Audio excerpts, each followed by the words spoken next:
PR পদ্ধতিতে একশো আসনের উচ্চকক্ষের সিদ্ধান্ত জানিয়েছে ঐকমত্য কমিশন। উচ্চকক্ষের হাতে কতটা ক্ষমতা ন্যস্ত থাকবে সেটা নিয়ে চলছে আলোচনা।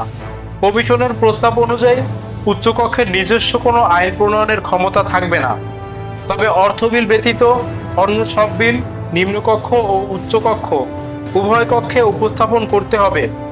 উচ্চকক্ষ কোনো বিল স্থায়ীভাবে আটকে রাখতে পারবে না। 1 মাসের বেশি বিল আটকে রাখলে সেটিকে উচ্চকক্ষ কর্তৃক অনুমোদিত বলে গণ্য করা হবে। নিম্নকক্ষে প্রস্তাবিত বিলগুলো পর্যালোচনা ও বিশ্লেষণ করবে উচ্চকক্ষ এবং নির্ধারিত সময়সীমার মধ্যে তা অনুমোদন অথবা প্রত্যাখ্যান করতে হবে। যদি উচ্চকক্ষ কোনো বিল অনুমোদন করে তবে উভয় কক্ষে পাশ হওয়া বিল রাষ্ট্রপতির সম্মতির জন্য পাঠানো হবে।